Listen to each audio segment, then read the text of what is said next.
The story began in the beautiful land of Oz, where citizens have learned that the wicked evil Witch of the West is now dead. Everyone is excited by this news and began to celebrate. Moment after Glinda the Good Witch descends to greet everyone and confirm the evil which is truly gone. Soon after they began to sing and chant "No one mourns the wicked." Before Glinda leaves, a young girl asks, "Why does wickedness happen, and is it true that Glinda and the wicked witch were once friends?" Glinda then began to narrate, and we are then taken to a flashback. The witch, Elphaba, was the daughter of Governor Elphaba Thropp and his wife Melina, though she was conceived from an affair with another man. Elphaba shunned Elphaba after she was born with green skin, which is uncanny and unnatural, but she was raised lovingly by her nurse, Dulcibert. When she was just a little child, Elphaba was protective of her younger sister, Nessarose, who was bound to a wheelchair and born before their mother passed. Just as the two sisters play and bond, some kids arrive and begin to chant some hateful word to bully them. Elphaba's anger furiously causes rocks on the ground to rise up and strike the children, making them leave in tears. Just then, Elphaba comes out to scold Elphaba as Nessa keeps crying.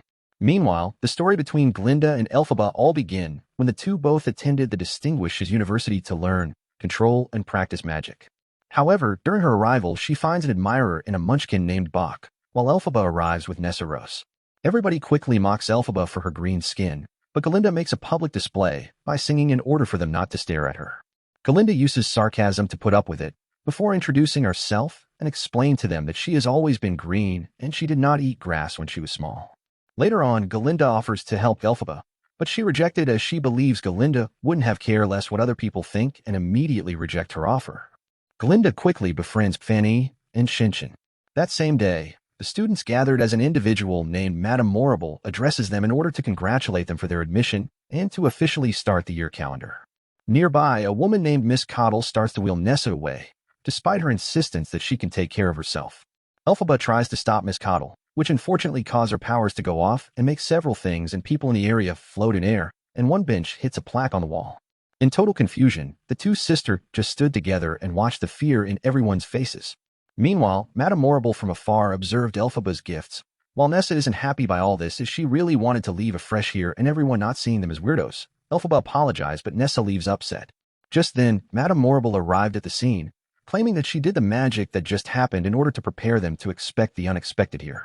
Later, to both Glinda and Elphaba dismay, they are put in the same room by Madame Morrible, where they quickly start to hate each other. Madame Morrible seeks to privately speak with Elphaba. During their discussion, she asked Elphaba how long she has had this powers, but Elphaba informed her that she doesn't remember and believes she has had this ever since she was born.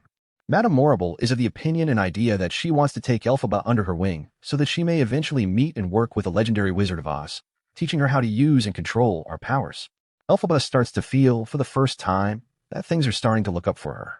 Elphaba got to her room where Glinda seems to welcome her into their room and also showed her around the room. While in their room, Elphaba is frustrated about Glinda asking her about the incident that occurred earlier, stating she knows it was Elphaba who did the magic and not Madame Morrible. This alone made Elphaba very furious, which then made her reveal our powers. Much later, both Elphaba and Glinda attend a class where they are being taught by a goat professor, Dr. Dillamont. Galinda gives him a hard time for being unable to pronounce the guy in her name, but Elphaba defends him. Soon after the lecture starts as Dr. Dillamont teaches them history, so during the lesson, Dr. Dillamont finds that someone wrote, "Animals should be seen and not heard" on the board. In a sad way, Dr. Dillamont asked who was responsible for that nonsense, but no one answered. So Dr. Dillamont dismissed the class early in despair. However, Elphaba stays behind helping clean up after he spills something. He thanked Elphaba for her kind gesture and agreed to be her friend since Elphaba revealed that she has none. That same day, Madame Morrible tried to teach Elphaba how to control her powers, but it seems not be working. The woman then had a discussion with Elphaba regarding the incident that occurred in Dr. Dillamont's lecture. While she narrates how she feels about such act and why people act in such petty way, her powers are then revealed here again. At night, Elphaba overhears Dr. Dillamont meeting with other animals, as they discuss how animals in Oz are being subjugated and losing their ability to speak. Dr. Dillamont spots Elphaba, and they express shared concerns. Elphaba believes that the wizard can help fix things. Afterwards, Elphaba goes out into the woods, where she meets a handsome prince named Fiyero Tigalar, also known as a Winky. While Fiyero is charming enough, Elphaba tries not to fall for it and comes off as defensive around him. He asked if she eat grass, which really pissed Elphaba off. Meanwhile, Glinda is busy putting on her makeover, and once she was done, she heads straight outside where she met with the prince.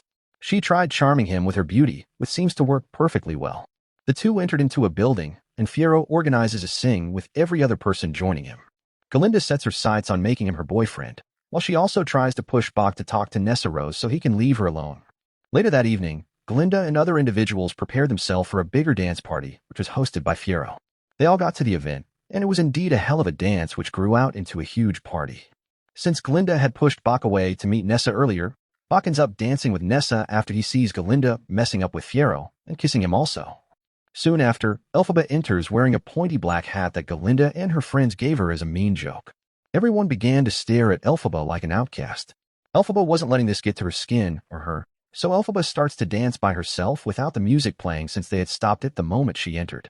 Everyone else mocks her, putting up a front to hide her emotions, but Galinda and Fiyero can see through it. Galinda then starts to join Elphaba in the dance, and they share an emotional embrace as now Elphaba is in tears. So Elphaba hugged her afterwards. Everyone began to dance too, and the party continued. Elphaba and Galinda now consider themselves friends. At home, Galinda and Elphaba had a long discussion on trying to know more about each other. Galinda learns that she has gotten a spot at Madame Morrible's sorcery seminar as thanks for setting Bach up with Nessa. As thanks, Galinda gives Elphaba a makeover. Next day, everyone gathered at the history lecture hall, but unfortunately for them, Dr. Dillamont gave his goodbye to the student, as he informed them that he is leaving Shiz since they are no longer allowing talking animals to work there. Just then, some officers walked in and forcibly removed Dr. Dillamont, in distress before being replaced by the rotten Professor Nicodic.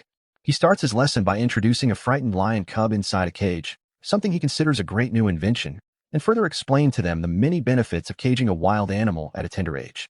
However, Elphaba unknowingly produces a spell that puts everybody, including their lecturer, but except Fiyero, to sleep, and she joins Fiyero as they sneak the cub out of Shiz and take it into the woods for safety. Madame Morrible arrived into the hall, and she is surprised by what she had seen. Meanwhile, after Elphaba and Fiyero freed the cub, they both begin to talk about Elphaba and why she is always caring.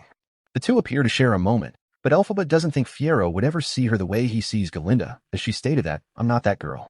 A few days later, Madame Morrible informed Elphaba that the wizard wants to meet her after hearing of how her talents have grown, and now she only need to prove herself now.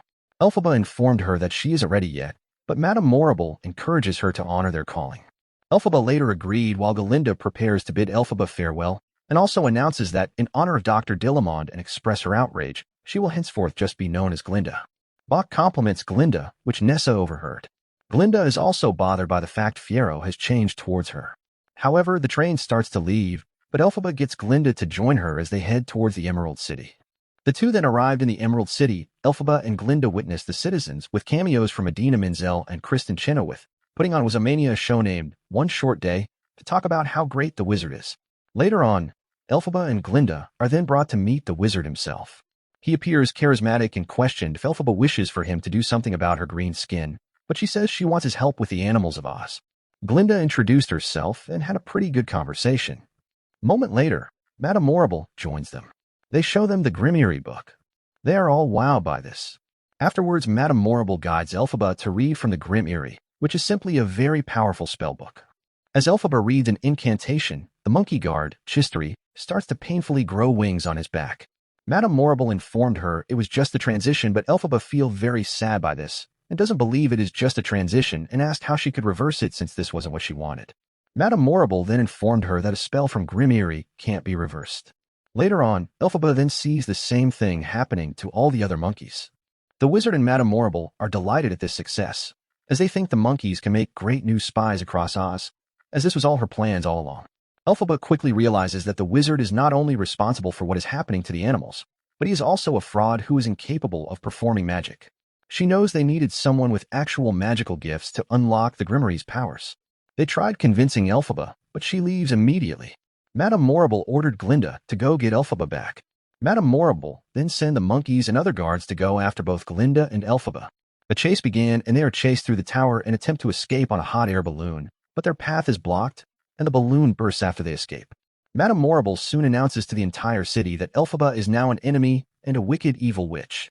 The two make it to the attic, where Glinda tries to convince Elphaba to make peace with the wizard and Madame Morrible, but Elphaba refuses. She is set to make her escape and tries to get Glinda to join her as she preparetto use spell to escape on air, even getting a flying broom to go off. Unfortunately, the guards start to make their way up. Glinda ultimately chooses to stay behind, but lets Elphaba go.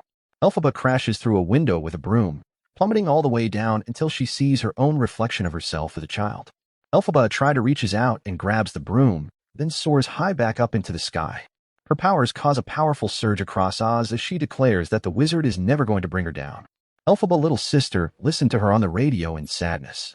Glinda can only look up in sadness also, while the rest of Oz now views Elphaba as a supervillain. Soon later, Elphaba flies off on her broom and disappears. The movie titled Wicked then came to an end. Kindly subscribe for more recap like this. Thanks for watching and goodbye.